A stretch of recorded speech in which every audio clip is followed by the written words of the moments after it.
Seu coração já disparou do nada? Aquela sensação de que o peito vai pular fora, o ar some e a mente pergunta: será que é ansiedade ou é algo muito mais sério? Milhares de pessoas vivem isso todos os dias e a maioria não faz a menor ideia do que está por trás. O coração fala e às vezes ele grita. Mas será que a gente realmente entende o que ele está tentando dizer? Hoje aqui comigo, meu grande amigo Rodrigo Sá, especialista em arritmia, um dos melhores inclusive, que veio aqui falar pra gente sobre a dúvida que praticamente todo mundo tem: palpitações. Rodrigo, ele é especialista e eletrofisiologista pela Sobrac, é um grande amigo meu, bem-vindo. Obrigado. E hoje a gente vai tentar traduzir o que o coração quer dizer quando ele fala alto demais. E aí? Primeira coisa, eu acho que a gente tem que definir o que é palpitação, né? A gente sempre fala de ansiedade, de arritmia, mas exatamente assim, o que a gente pode definir como palpitação? Bom, em primeiro lugar, obrigado pelo convite, Ju. Eu acho que eu, como a geração que começou a assistir muito podcast, participar de um podcast é sempre uma oportunidade ímpar, e falar sobre uma coisa que é o nosso dia a dia, que a gente curte, é muito interessante. E eu acho que esse tema de palpitação é bastante importante, quer para o leigo, quer para o cardiologista ou para o clínico, porque é uma coisa extremamente ampla, mas para a gente que trabalha com a subespecialidade, às vezes algumas dicas são tão importantes e tão direcionadoras que valem a pena a gente sempre lembrar, né? Bom, falando de palpitação, acho que a definição de dicionário é a percepção do coração bater, mas isso guarda um espectro de coisas muito grandes, né? Porque eu posso perceber meu coração batendo simplesmente porque ele está batendo mais forte. Então, quando eu fiz um exercício ou quando eu estou com, por exemplo, até uma pressão aumentada, a minha batida pode ter mais potência e eu perceber, mas eu posso perceber ele batendo com descompasso, posso perceber ele batendo acelerado. Então, a palpitação seria a percepção da batida, que pode ou não traduzir um problema por trás, né? Mas eu acho que você foi brilhante quando fez a introdução, porque a gente não pode fingir que o coração não está falando com a gente, né? De alguma maneira, eu falo que muitas vezes tem, né, eu sempre explico da questão do mecanismo da luta e fuga, né? Então, assim, a palpitação faz parte de um desses mecanismos, seja ele por uma questão natural, como um exercício físico, ou seja ele por uma questão mais importante, como a arritmia em si, né? E quando ele dispara, por exemplo, sem motivo aparente, como é que a gente faz para poder diferenciar se eu estou tendo uma crise de ansiedade ou se eu estou tendo uma arritmia ou algo que eu deveria me preocupar mais? Então, eu acho que essa é a grande pergunta que começa a investigação, seja para a gente no consultório, seja para o paciente que te liga, seja no ambiente de emergência.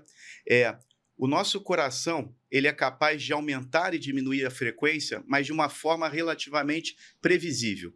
Como é que é essa previsibilidade? Quando eu faço um teste de esforço, por exemplo, eu documento isso. Eu sou capaz de aumentar progressivamente a minha batida.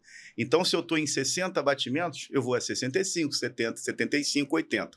Quando então eu tomo um susto, quando eu estou nervoso, quando eu estou ansioso, eu tenho que ter esse mesmo comportamento.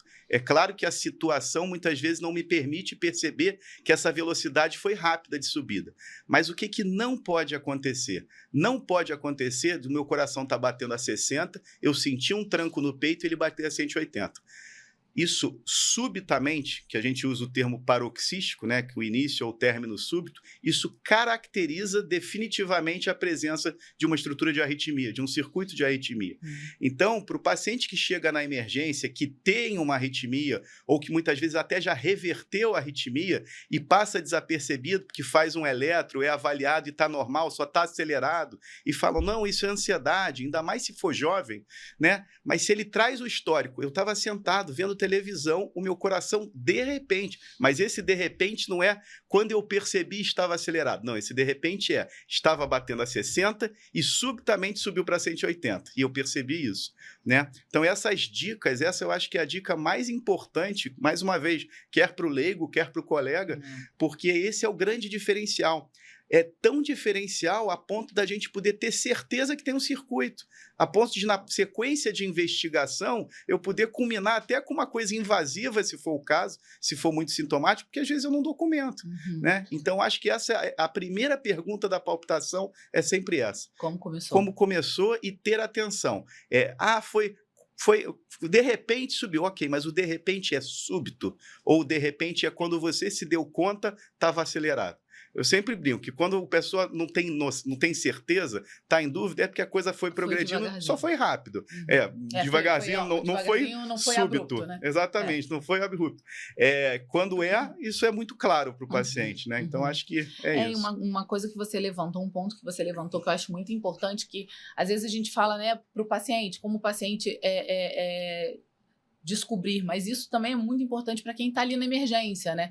Quando valorizar, quando não simplesmente falar para o paciente que aquilo é só uma ansiedade, porque uma coisa que, agora que eu tô com o Instagram, que eu comecei a postar, e as pessoas falam, não, porque eu fui na emergência, e falou que é só ansiedade. Então, assim, quando saber valorizar aquela queixa realmente do nosso lado também é uma coisa importante, porque daí vai vir um encaminhamento correto, daí vai vir uma investigação correta, daí vai vir aqueles pacientes que não ficam perdidos anos com diagnóstico só de ansiedade, sem fazer um diagnóstico correto e, às vezes, até um tratamento curativo, né? Isso é engraçado, porque é igual quando a gente fala com acadêmico, com residente na formação, o paciente chega com dor no peito na emergência, as pessoas pensam 1000 coisas relacionadas a infarto, a doença coronariana, etc.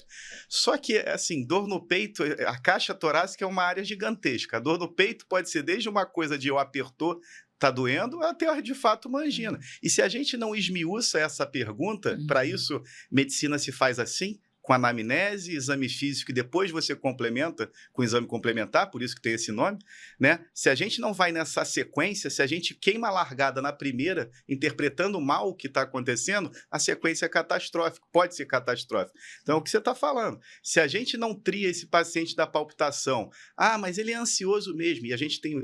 É comum, muitas vezes, a gente querer botar tudo na conta da ansiedade. Se a gente não resolve isso, a gente vai numa sequência de investigação que vai gerar mais ansiedade.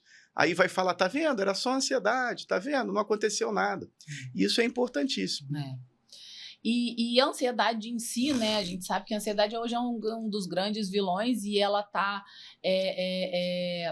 muitas vezes relacionada não relacionada, mas atrelada a um quadro de arritmia. Então, uma coisa não exclui a outra. A pessoa pode sim ser ansiosa.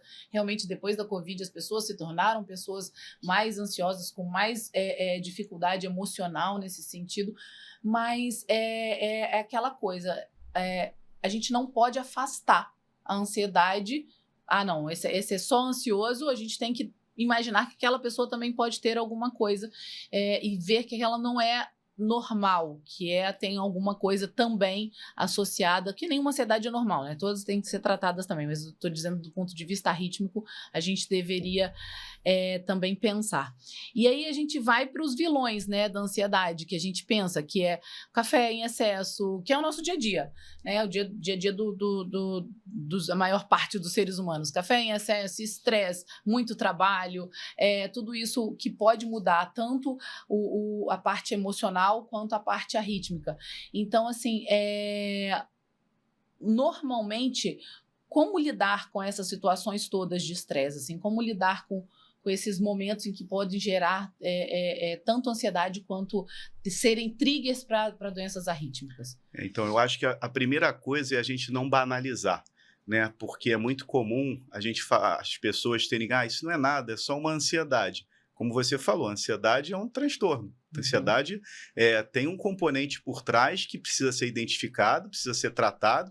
Às vezes é o ajuste de um hábito, às vezes é o tratamento com medicação para controle realmente bioquímico do efeito da ansiedade. A ansiedade sem dúvida nenhuma, precisa ser tratado quando ela está tendo impacto, seja social ou físico, né? Eu estou perdendo o cabelo, a minha pele está toda ressecada, eu estou tendo palpitação. Como eu falo com o paciente, por mais que eu queira te dizer que essa palpitação é benigna, se ela está te incomodando e te trazendo ansiedade, ela faz parte do seu tratamento. Reconhecer e tratar. É muito comum a gente brinca que os nossos consultórios, fibrilação atrial, extrasístole e síncope respondem por 80%, 90% das nossas consultas. E a extrasístole, que é o batimento a mais, esse batimento que normalmente pode ser sentido como palpitação, muitas vezes o tratamento é eu fazer o paciente esquecer dela, porque ela não é maligna, ela não vai se transformar em nada maligna, não é um volume que eu tenho que me preocupar, então eu preciso fazer o paciente esquecer. E às vezes ele esquecer é justamente tratar a ansiedade que é gerada por aquilo, né? A gente fala muito com os nossos pacientes que você nunca percebeu o seu coração, mas agora que você está super estressado e ansioso, você está olhando para ele. E aí você começa a olhar para ele e achar que ele está com um problema. E aí começa aquela cascata de confusão. Então, para a abordagem da ansiedade, eu acho que é uma coisa que é muito individual e cabe a gente, como profissional de saúde, tentar ajudar a pessoa a guiar, né? A gente tem que perder certos preconceitos que muitas pessoas têm com diversas terapias, sabe? Eu acho que se a coisa tá ruim, a gente precisa melhorar. E esse melhorar vai ser muito individual. Às vezes a sua terapia vai ser uma luta, a sua terapia vai ser uma meditação, a sua terapia vai ser um canto, vai ser você tocar, mas você tem que achar suas válvulas de escape, que é como você falou. Acho que é tanto input, é tanta coisa no nosso dia a dia que se a gente não tratar isso, o coração está lá palpitando. A gente começa as pessoas começam a achar que eu tenho que dar remédio e, na verdade, se eu não tratar o entorno, eu não estou tratando o paciente, né? Porque ainda mais hoje em dia, né, que as pessoas costumam falar, né, nossa, o médico virou muito setorizado, né? Um trata do joelho, outro trata do coração, outro trata... É importante essa hiperespecialização, porque hoje em dia, primeiro que a gente tem doenças complexas que a gente pode tratar, que a gente não tinha antes por conta da tecnologia, mas também é importante entender que nesse cenário, no cenário do paciente, tudo está envolvido, né? Então, quando a gente está olhando aquele paciente com aquela queixa de até mesmo extrasístole, que para qualquer pessoa, para qualquer médico pode olhar e falar assim, não, isso é só uma extrasístole, mas naquele paciente, aquele momento em que o coração bateu de maneira diferente e fez uma pausa, ele está sentindo aquilo. Então é isso mesmo que você falou, você ter que redirecionar o olhar e tentar entender o que dentro daquela pessoa está fazendo com que ela perceba em excesso uma coisa que não está nem tão em excesso assim. Às vezes você olha ali 300 e poucos extracístoles e o paciente tem uma queixa real de palpitação, porque ele está se percebendo. Então, olhar que você tem que direcionar, como o especialista que está recebendo aquela pessoa, você tem que ter a sensibilidade de direcionar aquela pessoa para poder entender, não, essa pessoa realmente tem um pouco mais porque está usando mais café, essa pessoa está se percebendo porque não está fazendo o que deveria estar fazendo para se cuidar. Então, eu acho que esse olhar hoje é um olhar que é muito importante do médico para o paciente e do paciente desmistificar a ansiedade como uma doença psiquiátrica e ver que há necessidade de tratamento, seja ele mudança de estilo de vida, seja ele psicoterápico ou com medicação, né? Eu acho que a medicina no Brasil, comparado a outros países, ela é uma medicina que a gente, pelo menos a medicina bem praticada, né? A gente é muito mais humano no contato, né? Essa questão de a gente não pular para o exame complementar, o começo de qualquer tratamento começa com acolhimento, né? E aí o que você falou, eu sou subespecialista, eu faço eletrofisiologia. Muitas vezes esse paciente é um paciente clínico que não é nem cardiológico, não é nem...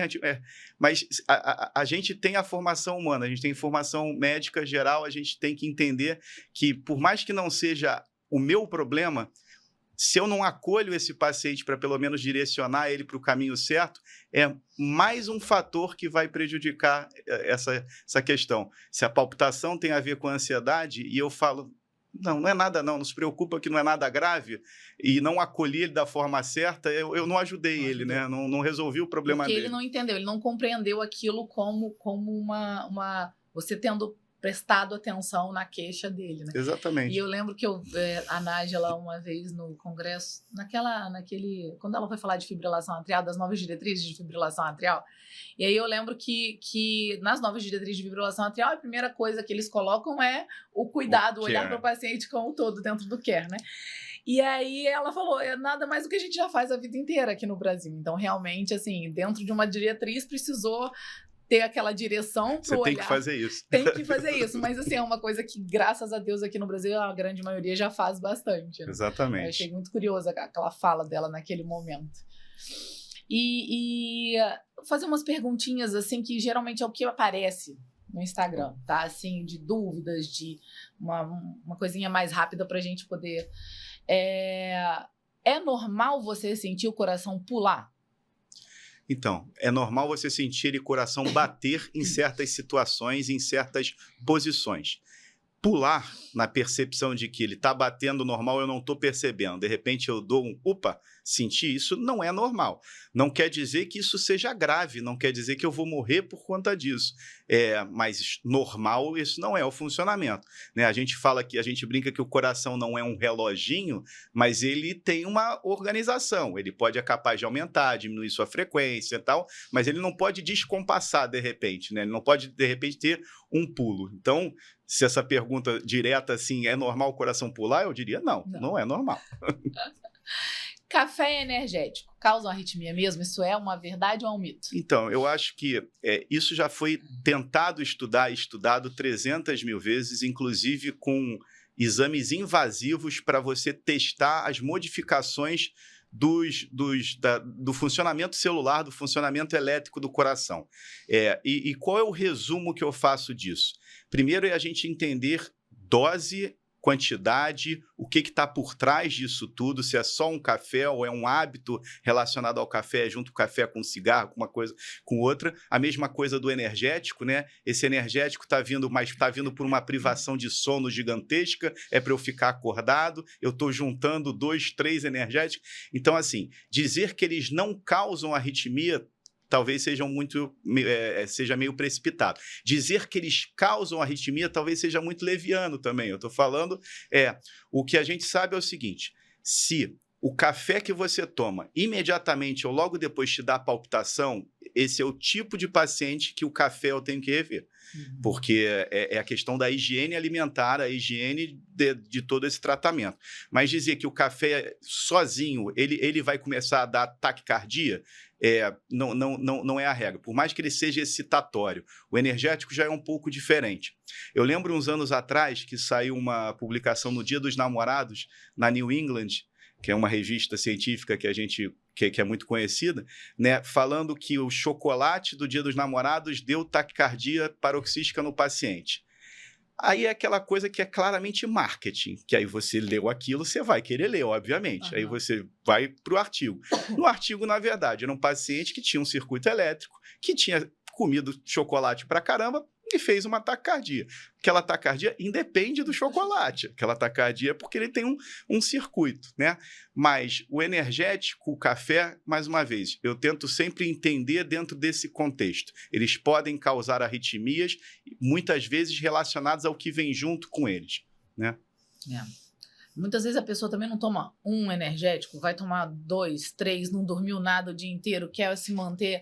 É igual as medicações que, por exemplo, o caminhoneiro usa para poder ficar acordado. Então, você muito sobre como que tomei um energético, um pouco de energético, e não sentiu nada, é uma coisa. Outra coisa, por exemplo, eu não posso tomar energético. Definitivamente é um trigger para mim. Tomo palpitação a noite inteira. Mas tem pessoas que, em alguns casos, tomaram e não sentiram nada. A gente fala em excesso, né? Porque às vezes a orientação é uma orientação generalizada. A gente tem que fazer uma orientação generalizada, mas também não é para demoniar, por exemplo, o café. O pobre do café, que é importante, a gente gosta bastante. Porque às vezes é um hábito social, exatamente. É um hábito social e você privar a pessoa daquele hábito social, às vezes vai ser mais deletério. Então, assim, também você não crucificar a questão, né? Você entender. E eu acho que essa é uma percepção muito individual, que a gente tem que transferir essa responsabilidade para o paciente. É importante você me dizer como que o café atua para você. Olha, eu tomo 5, às vezes eu estou no consultório, tomo 5 cafés expressos. O meu problema não é nem palpitação depois, é que meu estômago quer sair pela boca, que está doendo demais. Então, assim, eu sei que passei da conta. Né? Então, assim, a gente também transferir a pergunta ao paciente. Essa individualização em medicina sempre vai ser fundamental. Fundamental, exatamente. E uma outra pergunta aqui. Eu tô num ambiente que me gera estresse e ansiedade.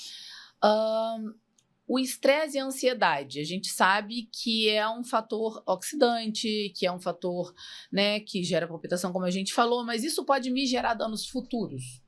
Perfeito. Eu acho que o valor da ansiedade e do estresse ficou muito claro na década de 90, quando surge uma síndrome relacionada ao estresse exagerado, que é a síndrome do coração partido, né? Até então as pessoas podiam dizer que estresse era frescura e não sei o que e tal, a partir do momento... Aí você tem uma doença que aparece relacionada a um pico exagerado do estresse, com 1000 outros comemorativos, né? Então, assim, a gente tem que olhar por isso com mais calma. A pergunta que você falando sobre futuro, sobre efeitos futuros, eu acho que, na verdade, o hábito, o estresse do dia a dia vai muito moldando a sua personalidade. Você passa a ser muito reativo a algumas coisas, você passa a ser muito impaciente com algumas coisas, você passa a se cobrar muito de algumas outras coisas. O WhatsApp é o mestre disso para a gente, né? Os pacientes acham que a gente tem que ser online com eles o tempo todo, a gente acha que tem que ser online com eles o tempo todo, a sua mãe acha que você tem que responder imediatamente quando você o seu filho quer a escola. Então, assim, esse efeito de longo prazo, eu acho que também tem muito a ver com a manutenção dessa carga de estresse, né? Eu tive um estresse grande, eu resolvi esse estresse grande, ele tem efeito de longo prazo? Eu acho que se ele não causou dano nenhum, não tem nenhum problema maior, talvez fique um trauma, não um dano de longo prazo. Mas o problema é que esse estresse, na verdade, se comporta como uma pílula crônica, né? Cronicamente você vai se estressando. E aí sim vai ter efeito de longo prazo. O estresse às vezes te faz ficar sedentário, o estresse faz você se alimentar mal, você dormir mal, e aí você começa a cascata de tudo que faz mal para o seu corpo e você acha que não é um problema. Você acha que o importante é tomar um remédio para resolver um problema, enquanto, na verdade, é corrigir todos esses hábitos em detrimento de qualquer remédio, que às vezes vai ser o seu tratamento, né? E toda hora a gente pensa, né? Fica aqui, a pessoa falando e a gente pensando assim, é verdade. É igual comigo. Eu acho que todo mundo vai se identificar. É isso. Às vezes a gente só tem que parar para refletir se é isso mesmo, né? Então, assim, é isso. O momento de vida de cada um é diferente, mas eu acho que todos nós nos identificamos com isso. Com isso, né? E às vezes a pessoa pensa assim, né? Eu sou ansioso, eu vou ser, né, só estressado, eu vou ser só reativo, mas muitas vezes a ansiedade, ela dá uma travada, né? Foi o que você falou, você acha que você vai ser sempre muito, porque existe a ansiedade boa, né? Que é aquela que faz você agir, né? Aquela ansiedade que você pega e você vai fazer, e existe a ansiedade doença, né? Porque é importante a gente separar, porque não é que você tem que ser zen o tempo inteiro. Existe a ansiedade importante, que é o que faz você agir mesmo. Eu pensei num assunto, eu tenho que resolver isso, tem toda aquela cascata de adrenalina que vai fazer você agir. E tem a doença, a ansiedade, que é quem faz você parar. Muitas vezes você trava, não consegue seguir, você fica parado ali naquele... E é por isso que eu acho que é importante você tratar. E aí, voltando para a arritmia, né, uma pergunta que sempre as pessoas têm, eu acho que é uma dúvida da maioria das pessoas e de pacientes nossos que perguntam para a gente também. Quando que eu tenho que ir na emergência? Quando que aquilo se torna para mim um problema a ponto de eu me preocupar, de eu chegar a procurar realmente ajuda médica de emergência, não no consultório, enfim. Então, quando eu tenho um coração que disparou ou uma palpitação que eu preciso ir à emergência. Eu acho que primeira coisa, se eu não sei e eu estou me sentindo ameaçado, eu tenho que ir à emergência. Qual é o problema disso? Às vezes eu chego na emergência, eu sou atendido por um cavalo que me faz me sentir muito mal de ter ido naquela emergência. Isso não tem que me mudar. Desculpa, errado nessa história é ele, não sou eu. Porque eu sou leigo, eu sou ignorante no assunto, eu me senti vulnerável e quis ir à emergência. Então essa é a primeira coisa, né? O lidar com o ser humano é uma etapa complexa. Mas eu acho que a primeira coisa que... O que é sinal de alarme, né? Que eu acho que essa é a grande pergunta. O que caso você sinta, você não pode negligenciar, né? Você não pode negligenciar se você está com ameaça de desmaio. Seu coração está acelerado e a sensação é de desmaio. Você não pode negligenciar se você tem a palpitação e você está com falta de ar. Está me dando falta de ar. O meu peito está pressionando, eu estou sentindo uma pressão no peito, né? Eu não posso estar com o coração acelerado e sentindo o formigamento de um lado do corpo, né? Formigamento dos dois lados do corpo, neurologicamente, eu não... Talvez a suspeita de uma coisa seja bem menor, muito mais uma coisa relacionada à ansiedade ou ao estresse, mas unilateral, uma coisa que faz a gente pensar, por exemplo, num AVC, um ataque isquêmico transitório. Eu acho que saída à emergência, mais uma vez, vai ser muito relacionada com que quantidade de informação você tem. Você tem acesso ao seu médico? Sabe? Mas existem coisas que é isso. Independente do seu médico, se eu estou com a sensação que eu vou desmaiar, não dá para ficar esperando, eu tenho que ir para a emergência, né? Então, acho que são algumas informações importantes, né? É importante, né? Porque pode ser a arritmia, ela pode ser a causa, mas ela pode ser a consequência de uma outra doença também, que também precisa de um tratamento até mais imediato, como um AVC, como uma síndrome coronariana aguda. Então, a gente sempre tem que estar atento nessas questões. Exatamente. E a maior parte das arritmias a gente sabe que acontece em idosos, em pessoas de idade mais avançada, né? Elas vão aumentando, tanto a gente está falando aqui de palpitação e sempre fala na questão da taquiarritmia, mas a bradiarritmia também dá palpitação, né? Mas e o jovem? O jovem, ele tem que se preocupar com a arritmia? Essas arritmias acontecem em jovens? Isso é comum ou isso pode acontecer?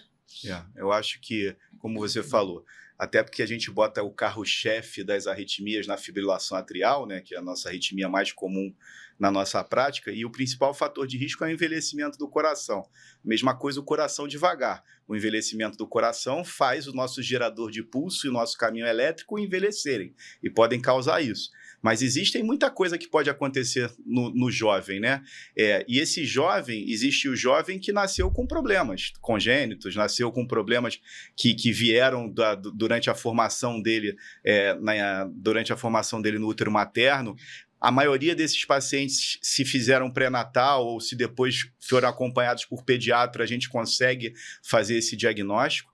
Outras coisas vão aparecer em outras fases da vida. Então, é muito comum para o homem, quando vai para o alistamento militar, que às vezes é o primeiro eletro da vida dele que ele vai fazer, porque tem que entregar no serviço militar.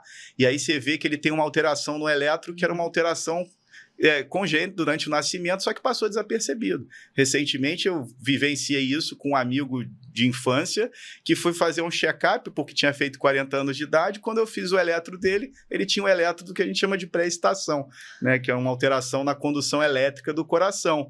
E aí você volta na história, aquilo que a gente estava falando de ter sensibilidade de perceber o sintoma.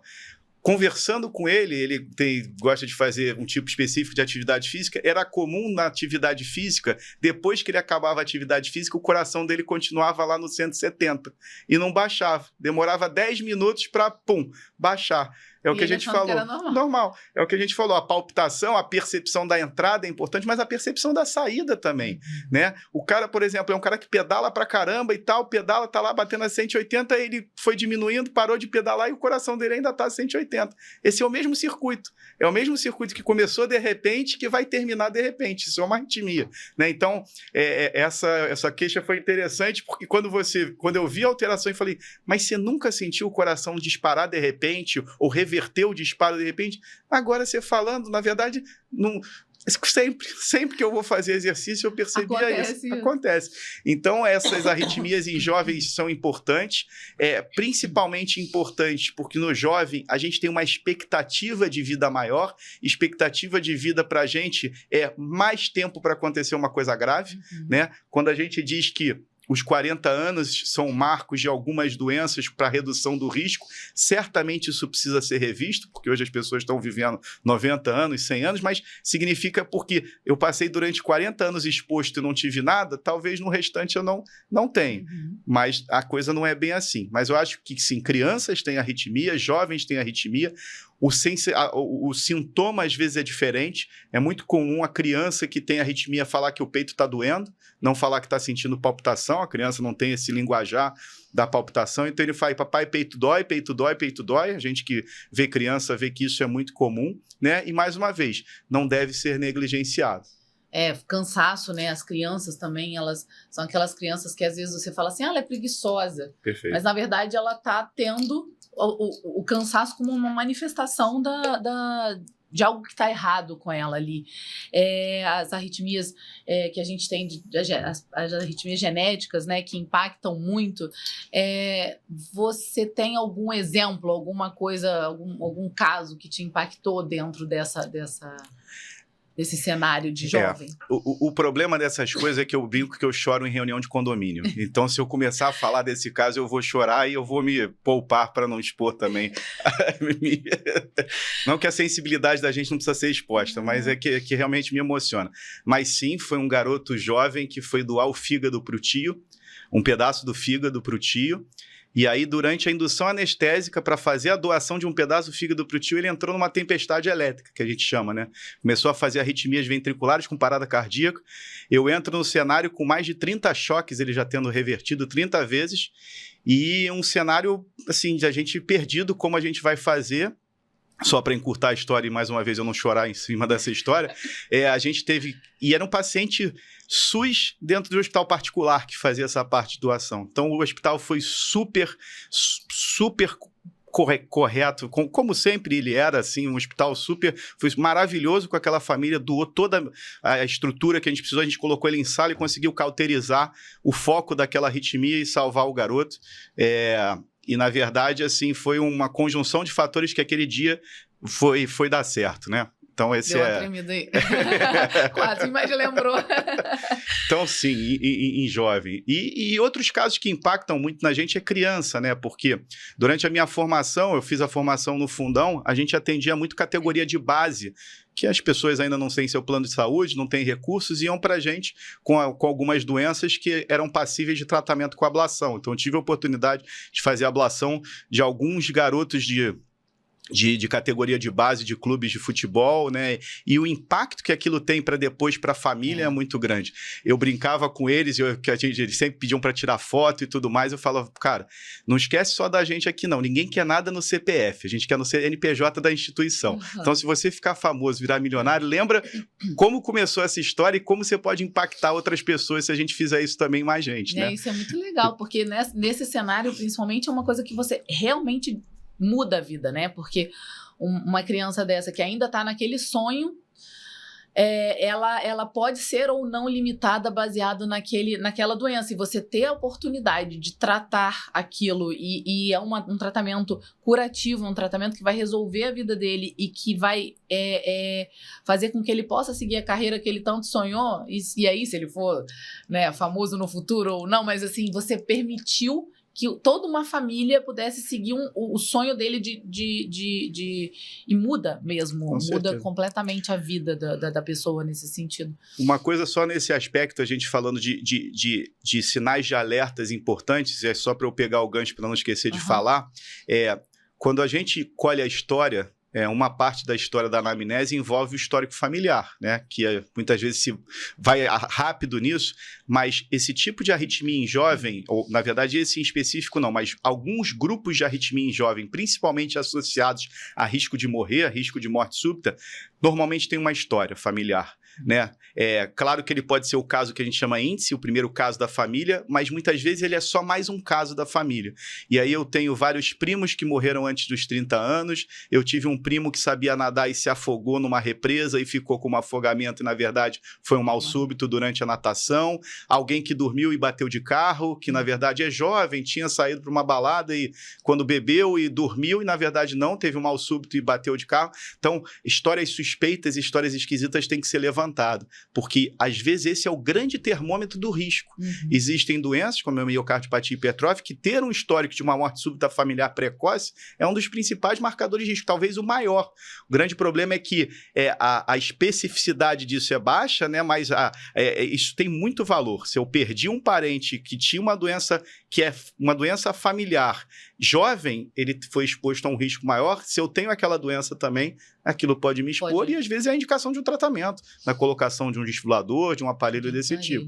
E aí a gente falando em análise de risco, análise familiar, análise do próprio paciente quando ele chega no seu consultório ou quando você atende ele numa emergência, num hospital, onde pedem um parecer.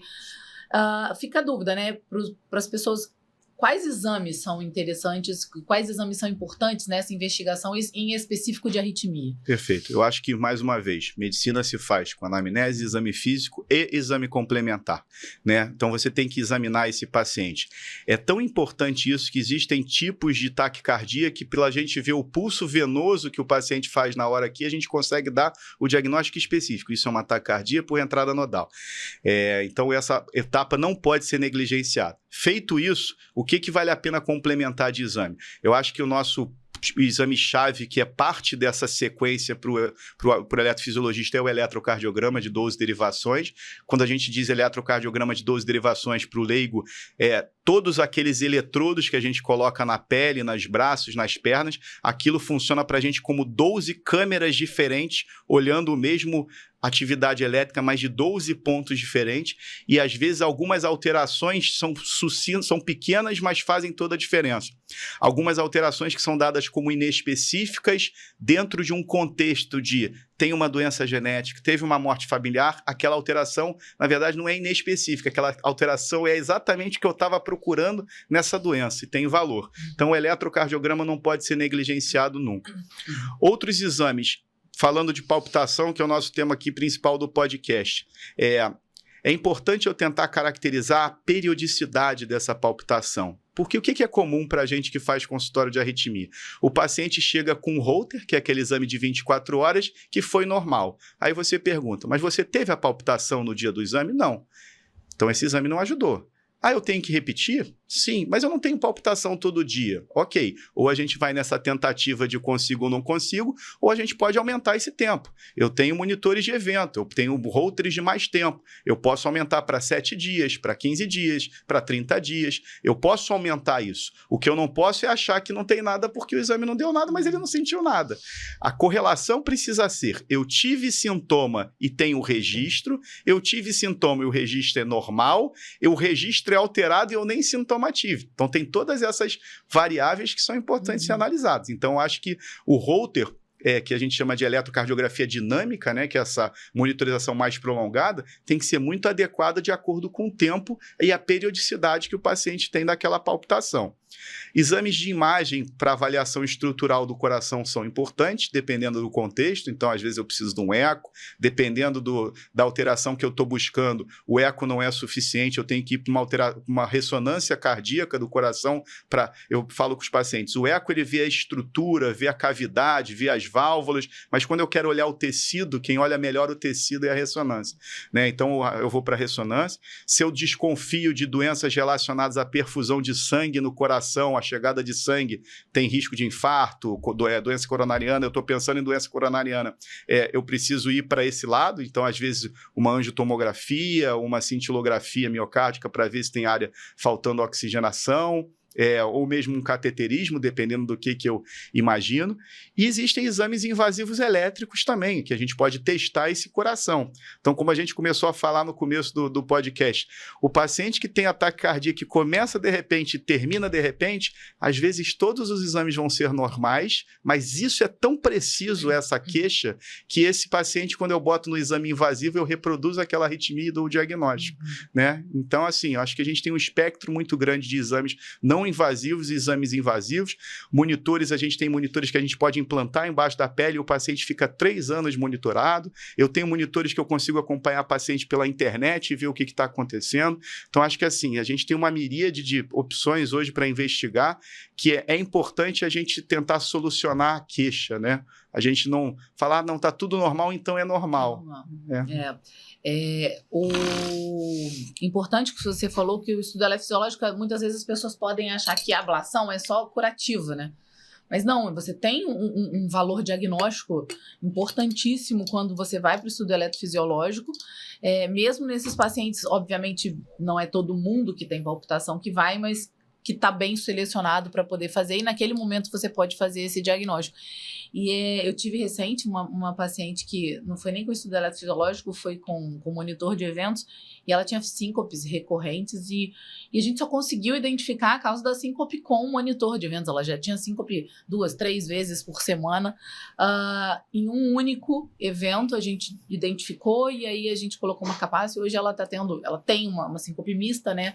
Mas a parte cardioinibitória é importante. Hoje a gente tem marca-passos, né, com sensores que são sensores bem mais modernos. Você, inclusive, fala muito bem, inclusive, sobre CLS, e que eles fazem essa parte do tratamento dessa desautonomia de uma maneira muito legal. E aí a coisa mais legal que eu senti foi que quando ela chegou no meu consultório, na consulta de revisão, ela falou: eu só desmaiei uma vez.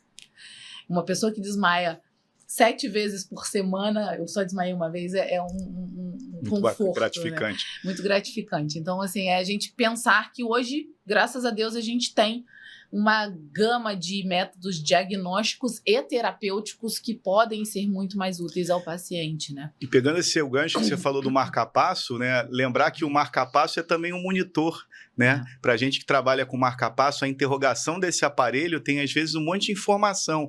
E para uma medicina que caminha muito a passos rápidos para inteligência artificial, a capacidade da inteligência artificial utilizar esses dados coletados que são gigantescos por esses monitores, seja invasivos, como o monitor do marca-passo, não invasivos, isso vai mudar muita coisa para a gente acredita lá na frente, né? Mas essa investigação, como a gente estava falando, é importante porque o paciente que tem marca-passo também tem palpitação. Tem palpitação, né? E a gente precisa entender. Às vezes a palpitação dele é até uma forma de programação que não está adequada para ele, que eu vou ajustar a programação.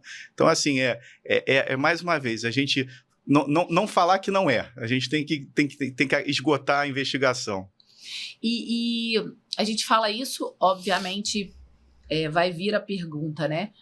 No privado, a gente tem isso, a solicitação do convênio, a depender da liberação do convênio para isso. E vai ter muita gente que vai perguntar: tudo bem, você está falando isso tudo aí, mas para quem tem dinheiro, e o SUS? Como é hoje o SUS? Obviamente a gente sabe que o SUS é variado no Brasil todo, né? Mas em matéria de Rio de Janeiro, que é o que a gente pode falar, que a gente tem essa vivência, assim. Como que é isso no SUS?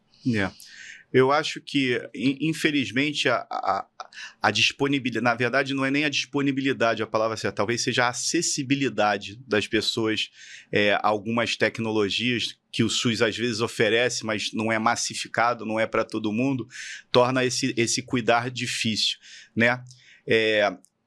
Eu acho que o nosso SUS tem uma coisa importantíssima que a gente tinha falado no começo do podcast, que é a questão do acolhimento, né?